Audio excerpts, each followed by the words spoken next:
Hey, welcome back, fellow metalheads. I'm your host, Mike, and we are now starting season 2 of the podcast for 2021. However, before we turn the page, there is one last thing I wanted to cross off my list, and that is to talk to the creators of my top album of 2020. On this episode, I chat with Sean Hickey and Matt LeBlanc from Ancient Thrones, a Blackened death metal band based in the Maritime province of Nova Scotia. Tune in as we discuss in detail the making of this powerful debut album, their fun band dynamics, and the future of metal. Let's go.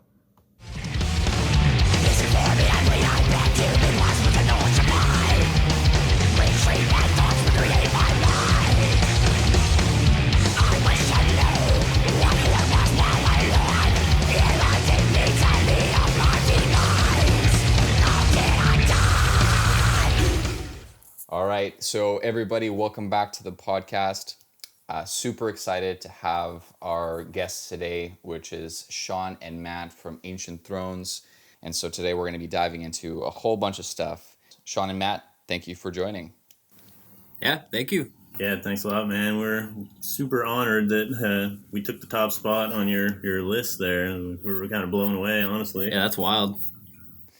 Yeah, for sure. I guess it was kind of unexpected, but I know, Matt, you and I spoke quite earlier in the year just about the music.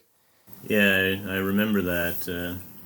We had connected on Instagram, and I was just kind of inquiring about what your page was doing, because I was seeing you were doing promotion and things, and if we would be able to get on that kind of thing eventually when our album was going to come out.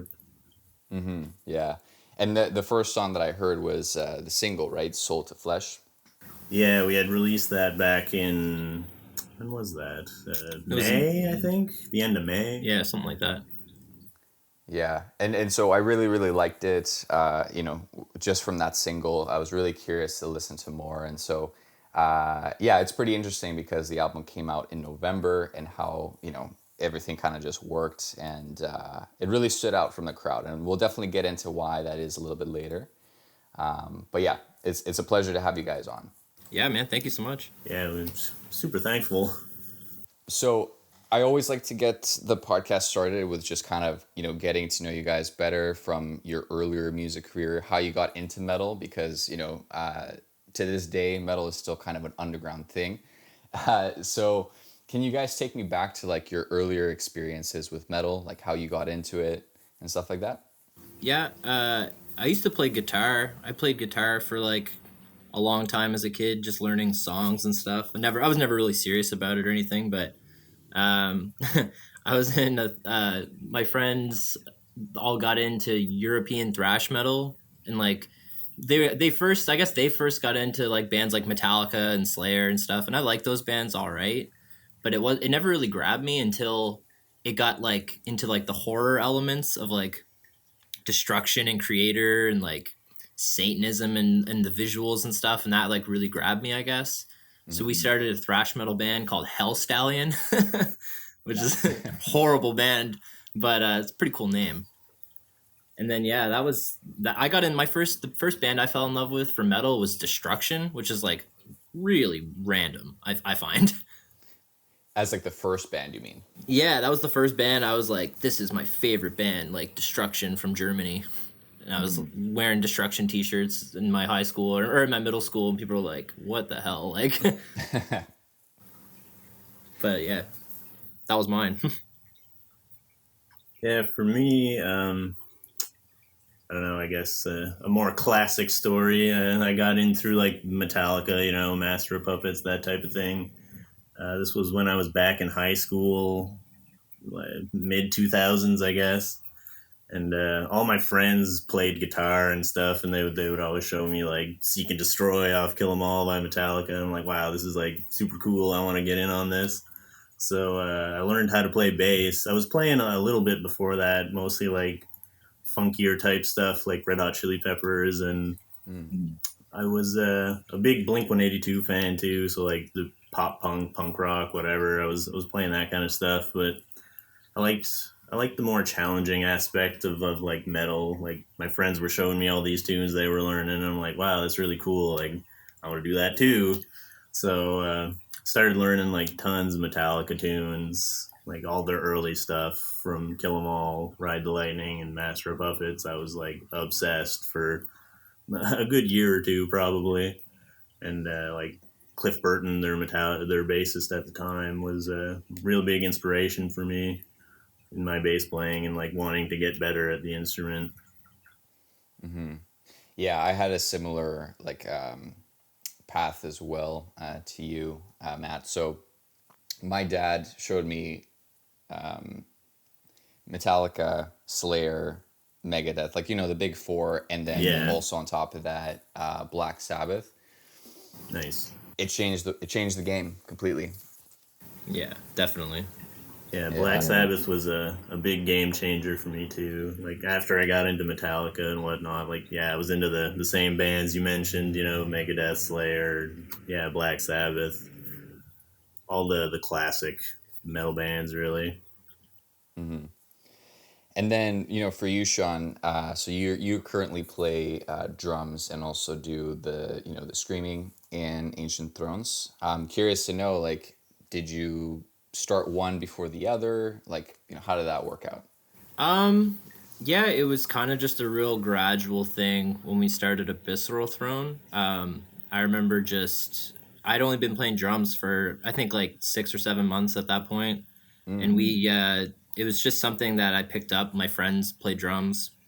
He let me borrow his drum kit, like, because his parents wouldn't let him keep it or something. So it was in like my basement, and my parents were a little cooler. Like they encouraged jamming and stuff like that. We jammed at like my in our garage and things like that in the early days.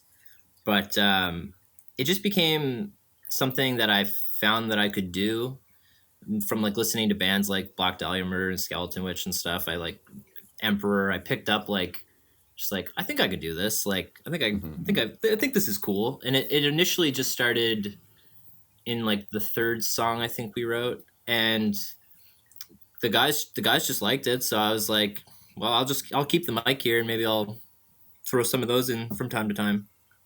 Yeah. And I remember when we recorded our first like really bad debut album that we recorded it with our buddy Kyle McDonald. And there's like still a picture I saw it the other day of just like my face doing those vocals, and I just looked like a demon. Like it had like the glare on the eyes and everything. My mouth was like all the way open and stuff. And I remember it was just like a real kind of like one of those aha moments, I guess, where they're like, holy shit, like that sounds pretty cool. Like you should do that. So I was like, okay, cool. And then it came once we lost our singer. I was just like, well, I guess I'll just do this. And we changed the name and I'm still doing it. Is it like hard to do both at the same time? Because like from someone looking on the outside, right?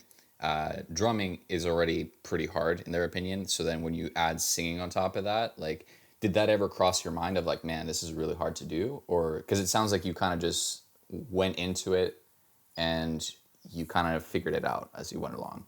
Yeah, I mean, it's just like anything. You do have to practice it. It's really funny. Like, we've been playing shows with some of our friends that are some of the best, like, drummers I've ever seen in my life, really. Like, the guys that have studied music forever, and here's me just being this, like, self-taught guy, not even knowing half of what I'm doing sometimes, like, especially in the early days.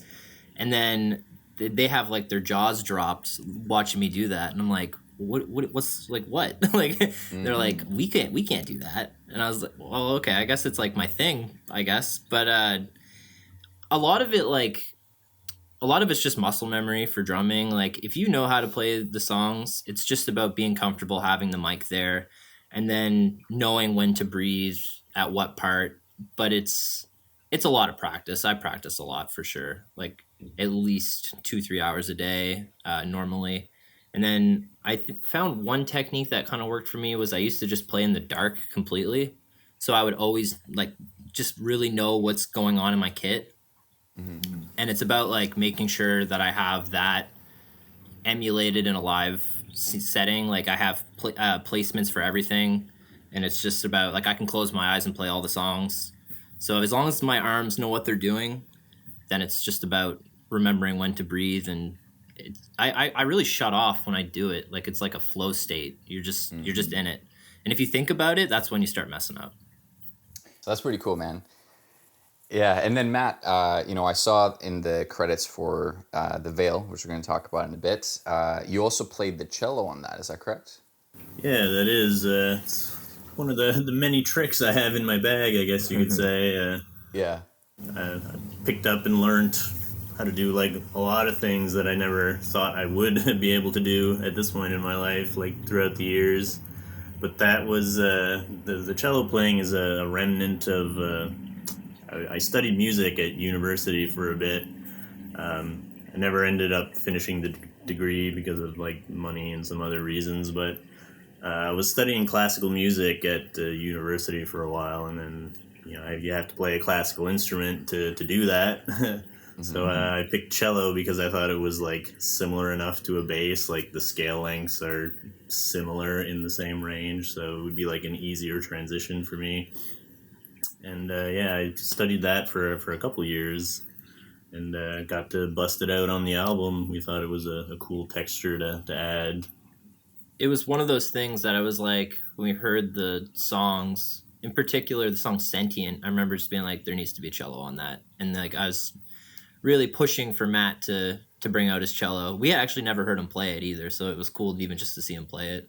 Yeah, it's not something I do super regularly, but it's a pretty loud thing to have in your apartment. To be honest, to being able to practice it is it's a bit of a pain for sure. Like, I live in an apartment, and neighbors aren't always the most understanding of things like that.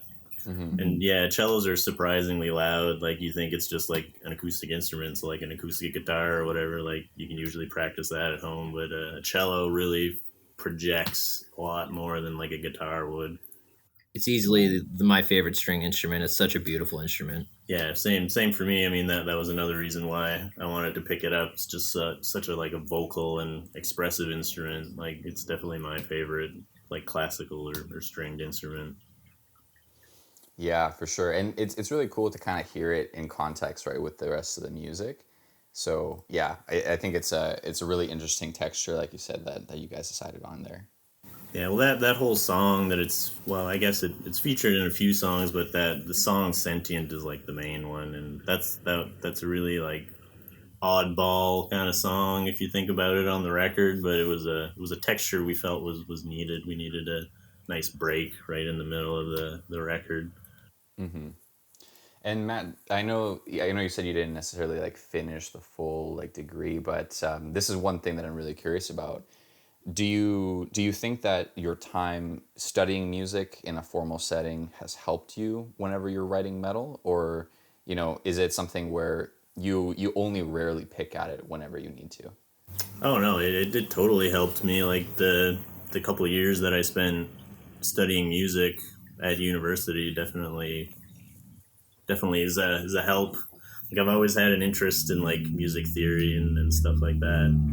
And I think it really, really helps when you're trying to write any kind of music, really. Like, you can take those rules and apply them to whatever you're trying to do. Like, since I've left university, I've continued that education on my own, just, watching YouTube and stuff like that. Like, I still crave to deepen my knowledge of music theory. Yeah, it's really funny being the only guy that doesn't know theory in a room with three guys that just speak a completely different language. I have no idea what they're talking about half the time at all. I feel like such an outsider. I hit things and make screaming noises. That's gonna be the next like credit that you'll get in the next album. Yeah, that's what I feel I deserve. Scream and hit things. Yeah. And so let's dive a little bit more into the bands then. So one thing that people may or may not already know, and we kind of touched on it, is that the original band you guys were both in was Abysseral Throne. And this is when both of you were based in New Brunswick. So from what we chatted, Sean, you would consider yourself the OG of that band? I started that band, yeah. Me and a guy named Johnny Rains started that band. Okay. Can you tell us a story of how that started and, kind of what the experience was like there? Yeah, for sure.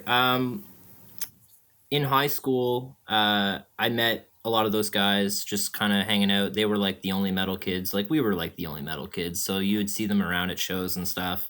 And they'd be like, oh, it's that guy or whatever. I can't really remember how exactly we got to jamming, but I would just see him on the steps all the time, like playing guitar. And he knew that I played drums because I played drums in our music room at lunch. I think that's when we like started talking.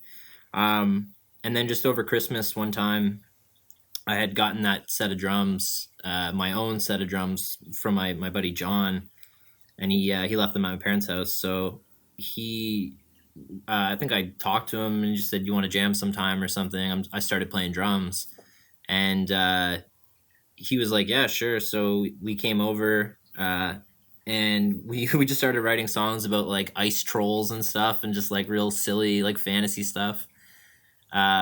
And he was in this band at the time called Stygian Steel, which is they kept asking me to play drums for them, and I was just like, no, like I don't want to. Like I'm just joking around, you know what I mean? But eventually, it'd be like the stuff that we were playing. I was like not so much into the new wave of British heavy metal stuff that they were kind of playing, and like Motley Crue and things like that. Like I was just more of a black metal and death metal and thrash metal. So I was like, yeah, dude, let's play some, put some skank beats over this and stuff. And he's just like, he was into it. So we started doing that. And then our buddy that was also in the music room at the time, Matt Jenkins, which is pretty funny. I remember I wasn't like the best student, and we had a presentation where we had to play Mellowship Slinky in B major or whatever by the Red Hot Chili Peppers. There was 2 drummers in the high school class. It was me and another guy. And I was like, for whatever reason, not there that day that they had to present. So they had to get this other guy who didn't know the song. So he was just playing 4/4 over this like wacky, like sex funk song. And they were so mad. But anyway, we knew that Matt was a good bassist. Matt Jenkins, my good friend, not Matt LeBlanc, who's sitting beside me now, also my good friend. So anyway, we were like, who can play bass? And we're like, well, what about Matt Jenkins? And then he came in with this just like crazy slap bass funk thing. He wasn't a metal guy at all. It was like a complete juxtaposition of what we were doing. And we're like, this is weird. Let's keep doing this. And then my buddy Nick, who's just like got like a ridiculously fast right hand. Like he can tremolo pick faster than anyone I've ever seen. It's like a weird twitch that he has or something. I was like, I got a friend that can, he can rip some pretty fast like black metal riffs or whatever, and that was Abysseral Throne. We played a bunch of shows in Moncton, and quickly we had like a good little following, I guess. And we started opening up for like pretty big bands. We opened up for the Faceless at one point. Cool. Yeah, it was it's kind of like, we were like a small fish in a small pond, you know what I mean? There's only a handful of bands to select from when you're talking to that, but we met a lot of friends through Abysseral Throne, and that was our band for quite a while, I guess. And then, so later on, right, certain circumstances changed, and then both of you left New Brunswick and then relocated to Nova Scotia. Yeah, for sure. I suggested to Matt that we leave. We had Matt Jenkins, and then he ended up leaving. And it was funny, actually, like the day of, Matt LeBlanc was coming over to help us out with click tracks because we were recording an EP. And he met me at the mall that I worked at, and I was like, yeah, we just got notice that our bassist left. Like, I don't know who's gonna do it. And then Matt was just like, well, I'll do it. I was like, oh, okay. I guess that wasn't hard. So he joined the band. Like, I knew he was good. He played in a band called Mindless Viscosity. We knew him a little bit. Like, he had a solo band at one point. What was your solo band called? Luma. Yeah, it was called something else before that, though. Fractal Dimension? Oh, yeah. So there was this thing at a bar that would have shows all the time. What was it called? Was it Rockin' for Dollars? Yeah, that's it. Yeah, Rockin' for Dollars. You paid, like, it only cost $2 to go see whatever. 10 bands or whatever. Yeah, like you had a 15-minute set or a 20-minute set or whatever. And yeah, it was like a variety night. Like, they had, it wasn't necessarily bands. Like sometimes they had comedians and just like whatever. Anybody could go up on stage and do their thing.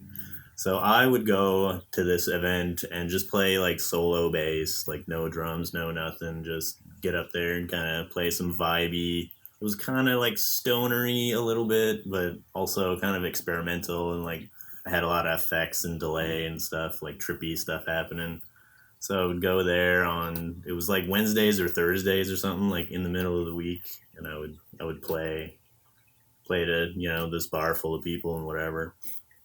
And yeah, that was called Fractal Dimension. And then eventually I ended up recruiting a drummer friend of mine, and we went as Luma as a two-piece. So I felt like the drums added a good dimension that was missing from just solo bass.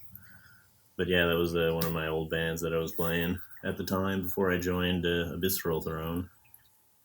Wow. Yeah, I haven't heard too many like solo bassist type of things, like not even here, like in Vancouver. So that's pretty unique. Yeah, it was definitely cool. Like I remember we played Rockin' for Dollars a couple of times, and it was always on like a Tuesday night and stuff. It was really like you would spin a wheel at the end and win a prize and stuff. It was like you there was a chance that you could win like a pot of money that kept, it was like a 50-50 draw, except you spun the wheel to try to win the money, and then if no one won the pot, it would get pushed to the next event. So sometimes it would be like up to $1,000 or whatever, and if you know you hit the jackpot, you would get the money. But yeah, in those days, we would just play whatever show was offered to us. So our friend Kyle that recorded us later, he also plays in a band called 𝘲𝘲, which is a pretty big band now, and especially in Moncton. But anyway, he would ask us to play it every now and then if he needed bands and stuff. And we're like, okay, cool, we'll play it. And then we went one time and we saw Matt, and I think we talked a bunch, or a little bit anyway. Yeah, that's where we first met. I think was at this Rockin' for Dollars. I was playing bass. I think I was warming up, and I was playing Five Magics by Megadeth. Oh yeah, we were probably intro, and then I remember you were like, "Fuck yeah, dude, like, that's cool." Yeah, and so I think that's how our little friendship started. That makes sense. I love that song. Yeah, that's a ripping tune.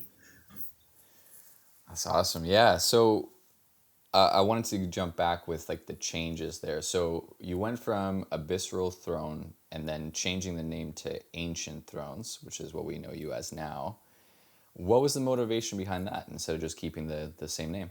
It was a giant style change for us. Abysseral 𝘲𝘓 was like a crossover new wave of, like, it was like a Blackened heavy metal band. We had like really like not great like falsetto vocals and stuff like that. It was just a completely different thing. Like I was not gonna do that.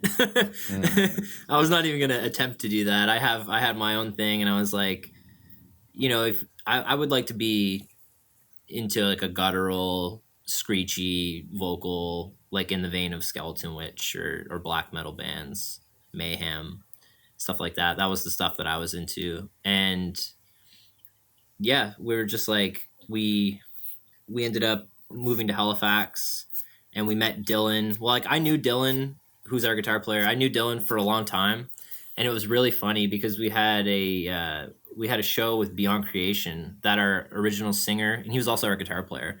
So our original guitar player was initially down to do, but then later backed out. So we had just moved to Halifax, and we had to figure out how we were gonna still open for Beyond Creation because we like really wanted to do it. So I went to Dylan, who's the only guy I knew in Halifax, and I just asked him, like, do you know anybody that would be down to do this? Like, give me a list of names. And he said, oh yeah, you know, try this guy, try this guy, try this guy. So we tried guy A, B, and C, and it just didn't work out. So I went back to Dylan, like, just thinking, because Dylan is, like, to me, just, like, such a good guitar player. Like, we had met when he played in a band called Forward Unto Dawn, and we just, like, hit it off, like, instantly. Like, just really, like, it was like old friends meeting up kind of thing that have never met each other. But he was just a crazy guitar player. Like, I'd never seen anybody play like him. So I just, in a million years, didn't think that he would want to do it. He was playing, like, kind of more, like, progressive stuff. And just, like, I was like, he's not going to want to play in this, like, you know, heavy metal thrash band or whatever. Like, maybe it's, you know, he's above it or something like that. Not that he's like that, but anyway, so anyway, I went back to him and I was like, yo, Dylan, like, I need another guy. Like, who's gonna do it? And he's just like, well, I'll do it. And I was like, this has happened to me before. This happens to me a lot, I guess. But I was like, oh wow, okay, like Dylan's gonna fill in. Like, this is gonna be amazing. So we got together and he came over. He looked at our EP and sight read it and played it like flawlessly without ever hearing it. We're like, holy shit, man, this guy is wild. And we went and opened for Beyond Creation, and I never wanted to ask him, because again, I just didn't think in a million years, like, you want, if you want to be in this band, like, the spot's yours, man. But he was just into it. I don't even know how it really happened. It just kind of happened, right? Like, well, the band that he was in at the time, Forward Unto Dawn, kind of shit the bed, and they never officially broke up, but like his whole lineup left him, so he didn't really want to continue on with that. So he just stuck with us, I guess. Yeah, we were the best option. He became basically the guy that was doing everything in Forward Unto Dawn, I think, and that's like, that wasn't like appealing to him anymore. So he saw how we operated, and like we were like very democratic, and like everybody has a say, everybody pulls their weight in a sense. And like we've always been really organized, and like we're way more organized now that Matt's with us. But he just saw how we operated, I think, and that was probably maybe appealing to him as well. But then we also started discussing, let's write new music. And then it's like Dylan became basically the main songwriter, which is like what you hear today, which in my opinion still is just mind-blowing what that guy can do. Yeah, the way he fell into that role is just like the speed at which he can output just amazing riffs is insane, and none of the rest of us can really keep up with that. So yeah, like he'll show us a riff on one jam. He's like, I'm kind of working on this idea or whatever, and I'm like, oh, that's really cool. Like, maybe I can do something with that, and maybe I'll take it home and have it, put my input on it for the next jam or whatever. And then a couple days later, like, I don't even get a chance to do it. It's like, here's the finished song. Like, here you go. And it's just like, oh, wow. Okay. Yeah. That's awesome. I want to say like the Veil came out of like maybe 4 jam, like hangouts at the old apartment or something. It came together super quickly. Like, I think from our initial writing session to basically the album being done was like 3 months, maybe. We wrote the Soul to Flesh. That was the first song we wrote together. And then we came back like a week later, and he already had like 3 more songs on the go or something. Yeah. We're like, what the hell? Like, this is crazy. And these songs were like going on close to 10 minutes. We're like, how are you doing this? Like, this is insane. And then we wrote a couple other songs, and then I remember just kind of being like, whoa, wait a minute. What if we put this song here, and that song there, and we make them all together as one song? And Dylan and I, I know Matt loves concept albums too, but Dylan and I really bonded over Between the Buried and Me. That was like our original band that we both like just talked about when we first met. We're like, oh, you like them? I love them. We like went into it. So we were like, let's do our Between the Buried and Me thrash album in a sense. Like, let's make a big concept album, and that's where that started. Damn, that's so interesting. I wanted to ask you guys that specific question because I didn't know originally, right, that The Veil was going to be a concept album. I also really like concept albums when they're done correctly, and I feel like it's one of those things where it's a hit and miss depending on who you're talking about, right? Yeah, definitely.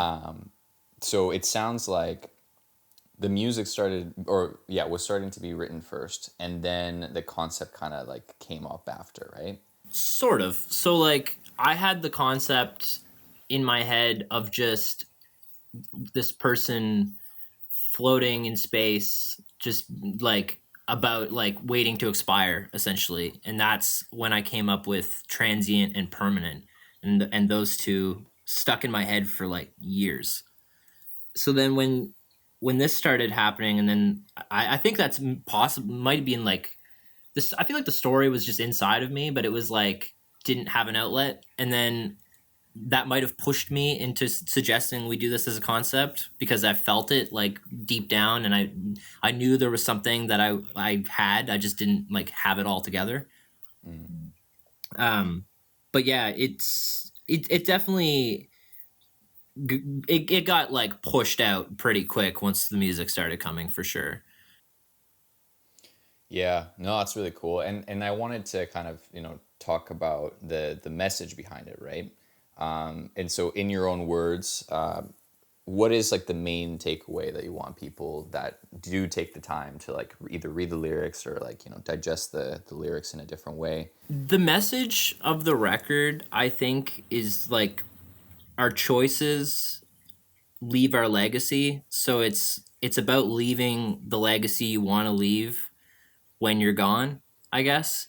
Like there's definitely a lot to the album, but a lot of it is the grief process is a natural one, and the character Vitus in the record, who's essentially kind of like the death role, is trying to show the character that this is how this is supposed to be, and like this is the choice that you made, so this is your legacy, and you need to accept it, I guess. Yeah, that makes sense. And like with the music too, and this is something I highlighted before, I really felt that in terms of the flow of the album, the story starts off a little bit more like with the character feeling like too confident in himself. It's like, yeah, I can go back, right? Like this is fine. Yeah. And the music seems to be more aggressive, more thrashy, all those things. And then later on in the record, when he starts realizing, oh, okay, wait, like this is finality, basically. It becomes more black metal, more somber. Yeah. Yeah, so I'm curious about like that process too. Like that seems to be done on purpose. Yeah, that was totally intentional for sure. There's a good record from a band called the Ocean Collective, or the Ocean, called �々𝘗𝐿. And the concept of that album is the different levels of the sea. And as the record starts, it starts off as the surface of the sea. So it's really bright and beautiful and like this nice piano intro. And then it starts to sink lower and lower and lower. So it starts as like this, like, just like keeps the same progressions as well. And then they just start to get darker as the bottom of the sea approaches. We were really influenced by that kind of idea. I remember Dylan, I had listened to the Ocean before, but I kind of forgotten about them. And then when Dylan was like, have you ever listened to the album �々𝘗𝐿? I was like, no, I never. I completely forgot about this band. Like, I'm so glad you showed me this band again, because it was just one of those bands I listened to once upon a time, really liked, and then kind of forgot about. But he showed us �々𝘗𝐿, and I remember being like, this is something that I need to like incorporate into this story. Mm-hmm. Yeah, for sure. And I mean, it's honestly, incredible. And that's again why, for me it was number one. So I'm definitely going to link it up in the description of the podcast so people can check it out again. I'm definitely glad that you caught on to it too. Like, it's like you're like one of the only people I've really talked to that really, really got that aspect of it. Well, yeah, I'm happy to hear that, man. Yeah, some of the reviewers that covered the album didn't really pick up on a lot of things that we were trying to do, and the little Easter eggs that we put in, and I think it maybe missed the mark for them on that front. It is like, there is a lot to it though, you know what I mean? And if you're not vibing with the music, like, I definitely get it. Like, it's certain concept albums, like we were saying, that just don't really like grab you. So it just becomes less likely that you're going to want to dive into it a lot. And I think it is like, it's definitely a commitment of a record to listen to, even in its length. Yeah. What about like the fans, either from Nova Scotia or across Canada, different places? Like, what about their feedback? It's been like overwhelmingly positive.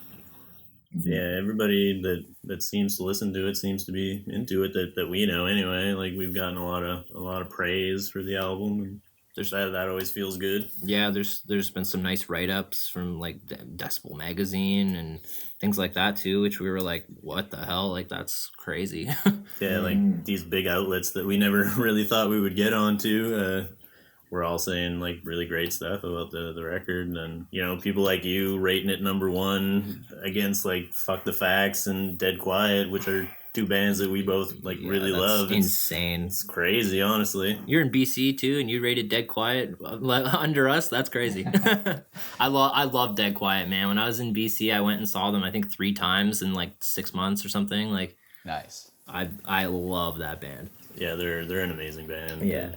We caught them when they played in Moncton. This is when we were still living in Moncton, and I think that's where we kind of found out about them. They were playing a show with Black Wizard and who else? I can't remember. Yeah, I don't know. Black Wizard was there. Everyone was there for Black Wizard, so we sat there, and then Dead Quiet came on, and I was like, oh my god, what was that? And then like they had Justin from 3 Inches of Blood at the time on the keys. We're like, what? Who is this band? And then just like they put out that second album, and I was like, my mind was blown, man. Like, I think I've seen them 11 times, something like that. Oh, damn. Okay. Yeah, I love that band. Anyway. Yeah, they're one of my favorite bands as well. Like, they really stole the show of that show that we went to see. I haven't seen them 11 times, but I always try and catch them whenever I can. Yeah. Yeah, that band's really interesting to me because, even though I'm living in Vancouver right now, I only really started going to shows, like local shows, about 2 years ago. Oh, yeah? Yeah, so I've only got to see them once, and that show was incredible as well. Actually, I have a funny story about being in Vancouver and seeing Dead Quiet. So when I was in Vancouver, I was living there for a little bit, and I went to Neptune Records. Yeah. And I was hanging out at Neptune Records looking for the Dead Quiet album. What is it called? Grand Rights? The second album? Yeah. It was my favorite album of 2017, I think is when it came out. That was like my favorite album of the year. So I was like, oh, I'm in Vancouver. I'm going to go find that Dead Quiet record. So I was hanging out in Neptune, and it was when there was a festival happening. Modified Ghost Festival. That's what it was. Okay. The Modified Ghost Festival was going on, and Skeleton Witch, Black Dahlia, Carcass had played like the night before I got there.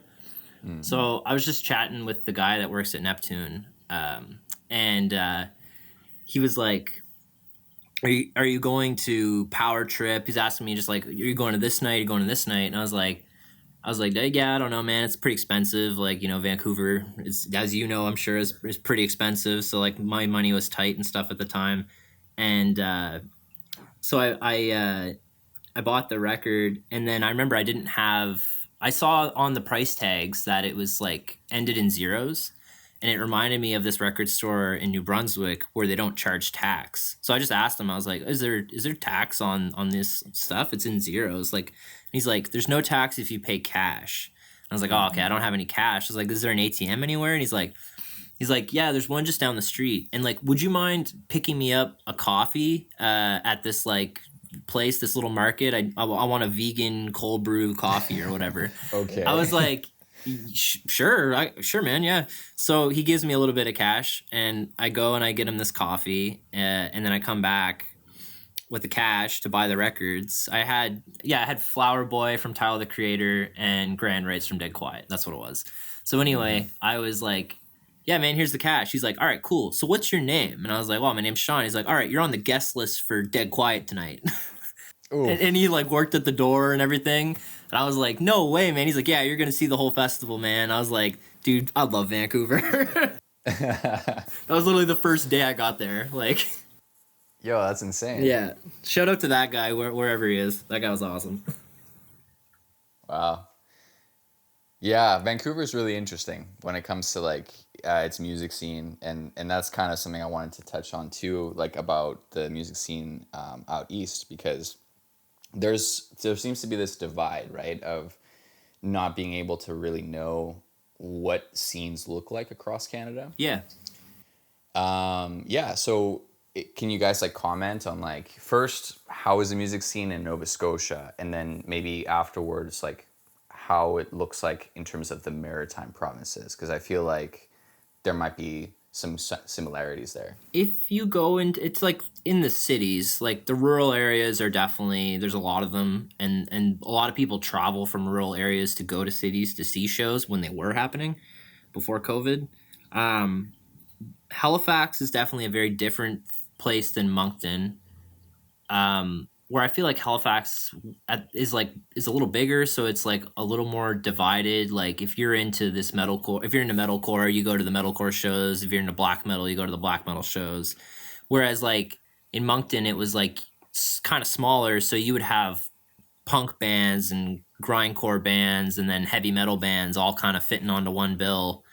And like we never had problems playing with any band, you know, like we were always like, oh, the more diverse it is, you know, like let's go. So when we set up shows in Halifax, we usually look for bands that don't sound like us, just to have that same variety.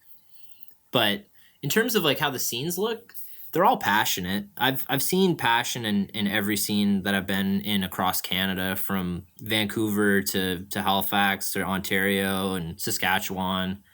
There's always going to be a little pocket of a following. Vancouver was pretty crazy, I will say, for sure. There was definitely a lot more people at the shows. The shows were a lot bigger, though. Like, that's kind of the biggest problem about Halifax and the Atlantic provinces, is that it's a really far drive for bands to make, right? And, like, when we toured, it's like a 9-hour drive to get to Montreal or whatever. It's like... it's even more than that. Yeah. Like, from Halifax, yeah. That's like a 12-hour trek if you're trying to get to, you know, the next place where you can have a show, really, because there's a big stretch between Fredericton and until you get to Montreal. There's almost no places to play in between those two places, and it's a long friggin' drive. Yeah, and I can understand, you know what I mean? Like, I can understand where some artists, especially international artists, just kind of see, like, okay, Canada is Toronto, Vancouver, Montreal, like, and then nothing else. And, like, it sucks being in Halifax, but it also makes it that much better when bands do recognize your city, because you're like, oh my God, that band's coming. Whereas, like, when I was in Vancouver, it was like, what band do I want to see tonight? Do I want to go to the Aborted show, or do I want to go see King Gizzard? Godspeed You Black Emperor's playing tonight. I'm like, oh, that show's sold out. I guess I'll go to Aborted. Like, Yeah. You get like that variety before COVID, but yeah, it's really an incredible thing to experience for sure. It's any of those cities just have it so good. Yeah, they're lucky, a lot more lucky than us. The Maritimes in general are just kind of like an isolated bubble apart from everything else. Like, all the Maritime bands know each other and play with each other. Like, we're very tight-knit because we have to be, essentially, on the East Coast. Because not a lot of bands get to go out and tour into Quebec and Ontario and stuff. So yeah, it's really like 1 out of 5 bands maybe try to. Yeah, and none of them are doing it on any kind of regular basis, save for like a very select few bands that are big enough to do that, I guess. Yeah, for sure. And I mean, the other thing right now that everybody's dealing with is COVID, right? Like the challenges with that. So from what you can tell, like how has that affected the scenes in the Maritimes? I think the bands that want it for those reasons, they want it for the passion, are still doing it. As far as like, even like in our jam space, I don't really hear that many bands in there anymore. Like, I feel like a lot of people just kind of drop it for a little bit, or maybe they're just rehearsing at home or something. But there hasn't been a show here for over a year now. Yeah,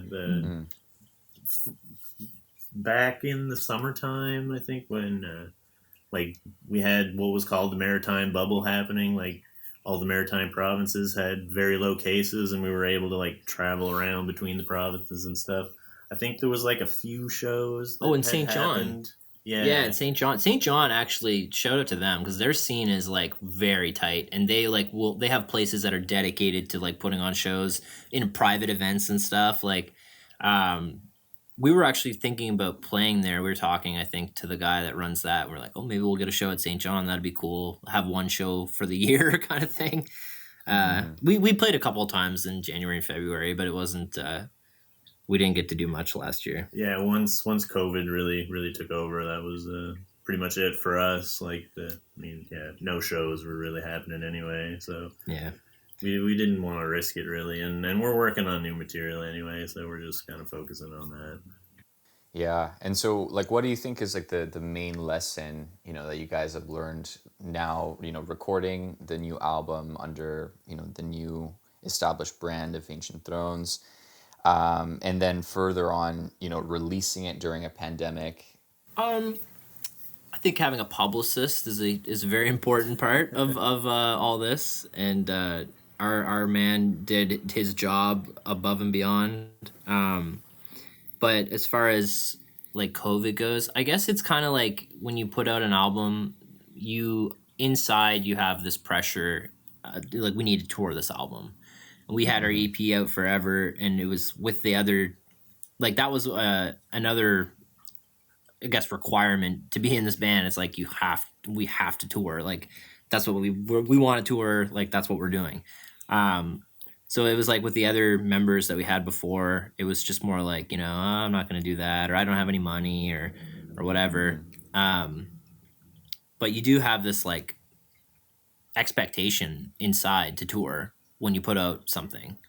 So in a way, it's kind of nice where you don't have to beat yourself up for not touring the record. But at the same time, it obviously really sucks. Like, because we were looking forward to playing, we were looking forward to playing the album in full at a release show and things like that. And it's stuff that we haven't been able to do yet. Yeah, for sure. And Matt, you mentioned that you guys are working on new music right now. Can you tell us a little bit more about that? For a few months now, maybe. I don't know. When did we start writing the first new stuff? Like 6 months ago, maybe? Yeah, so we started writing The Veil in 2017, and then we hadn't written anything for years. And I was like, are we going to write anything else? Like, is this... So I was kind of nosing around with Dylan, just being like, this is kind of an idea I have thrown around my head. Like, what do you think about this? And then we came to jam one time, and he's like, yo guys, I got a new song. So he played us the new song. We're like, holy shit, that's crazy. Like, once again, here we go. And then it was like, 2 weeks later, hey guys, I got 5 songs. Hey guys, we have a whole album. Yeah. And it's how he works. It's fast. Yeah, once the ideas start with Dylan, it just pours out of him. Like, he's just one of those musical genius guys that once he gets inspiration, like, he's off to the races pretty much. Yeah. And the new stuff is crazy. Yeah, it's even more challenging than our old record, which we thought at the time was even more challenging than like our old Abysseral Throne stuff. So Yeah. it's just like every time we write a record, we're like taking it up a notch, it seems. And it's also like now we have Nick Leslie in our band too, so he's providing a different input where he wasn't in the band when we wrote The Veil. So now it's interesting to hear him. He wrote his solos and stuff like that for The Veil, but like he didn't really get to have any input on the riffs so much. Mm-hmm. And some of his stuff that he came up with, there's a solo in the song called The Infinite Eyes, which is where he said, what did he say exactly? He was like... The cosmic anguish. Yeah, He's looking to... yeah, I'm looking to amp up the cosmic anguish. We're like, oh, that's good. We're gonna use that. Yeah. But yeah, he wrote really emotional kind of solos, but were a good mix with Dylan's kind of shreddy craziness. And now it's just really cool to see them work off each other, and me sitting in the back just not knowing even what the hell they're talking about. So Man, that's awesome, guys. And I'm really, really looking forward to seeing, what else happens for you guys in the band. I think that, you guys obviously have experience, right, working with other bands in the past, but I really feel like this is the one that's going to, continue launching the career, putting Canada on the map. And so, wow. Yeah. Thanks for everything you guys do, man. Oh, man, thank you. Yeah, for the kind words. That's really cool.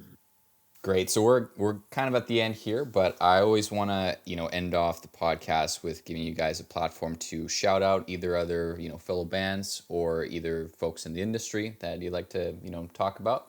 So do you guys have anybody you'd like to, give a shout out to? We have really good friends in a few bands in Halifax and Moncton. In Moncton, we have we're friends with a band called Ibex. They put out an album called The Hurt Sets In last year, and it was one of the most devastating hardcore death metal albums like I've ever heard.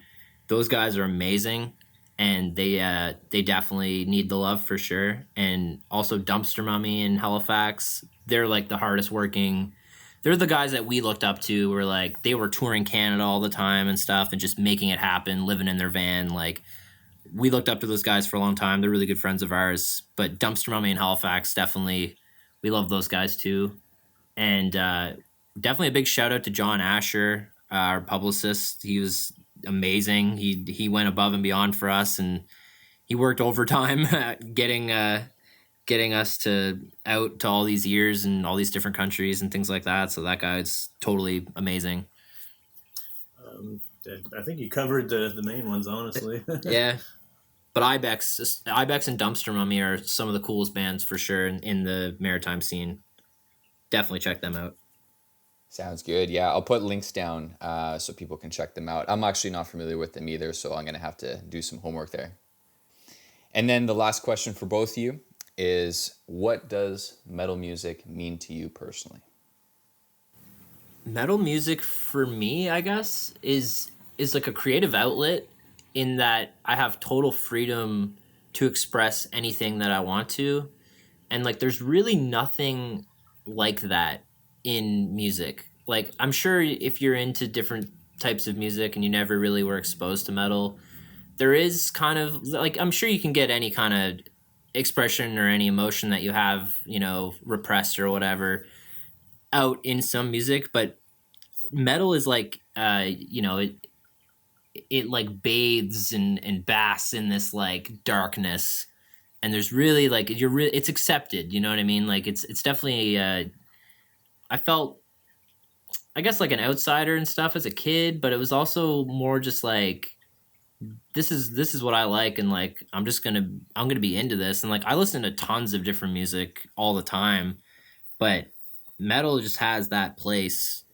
And yeah, it's crazy. I really can't I'm glad that it found me for sure, because it's been my creative outlet to tell stories and to do just express myself in crazy ways that feel right, I guess. Yeah, and for me, I think it's a lot of the similar things. It's just a really great outlet to express whatever kind of emotion or whatever you're feeling into riffs. And I like that like metalheads seem more open-minded maybe than other genres in a way, because metal's like super diverse. There's like tons of subgenres, and whatever you're into, you can kind of find it into the metal world. And we've always been like a blend of a whole bunch of different things, like different genres we try and incorporate into our songs. And I really like that like metalheads are open to that. Like it doesn't have to fit into this tight little mold to be one type of thing for people to enjoy it. I think it's really cool that metalheads are accepting of a bunch of wide different things.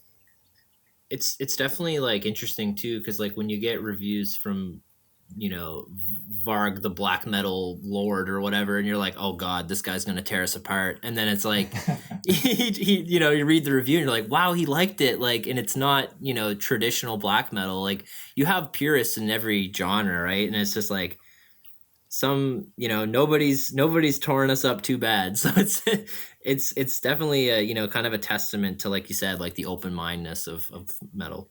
Yeah, because we don't fit into like a neat little box genre-wise. Like there's a pretty wide range of sounds and stuff happening in our music. And I mean, that's what we like. We like bringing in different influences and stuff. And we're all very big fans of progressive music, so we like pushing boundaries on that front. So I just think it's cool that people are still into what we're doing. Mm-hmm. I mean, it adds a unique spin to it, right? And I think that in it of itself, what you guys are trying to produce is that future of metal, right? Like we're talking about the evolution of mixing genres within metal, but also bringing in influence from outside of metal? How do you make it, more progressive, but not necessarily for the sake of it being complicated, but it's for the sake of like that storytelling, right? Yeah, No, for sure. definitely. I think I think Paul Masvidal said it best, like on on Human the Death record. He said that Chuck Schuldiner brought the pictures and we added like the color or the expression. And it's like they came from that jazz world to kind of flip death metal on its head in a lot of ways, like especially with death, right? Not to go off on a tangent about death, but it's the same. Like I'm very influenced by things like that, just like non-traditional influences. And I think that for the most part, a lot of people are really down to hear about that. All right, guys. Well, again, I really appreciate you taking the time and hanging out. Yeah, man. I will include all of your links down below so everybody can check out the Veil. Yeah, thanks for having us, man. It was a pleasure hanging out with you. Very much so. Thank you. All right, take care.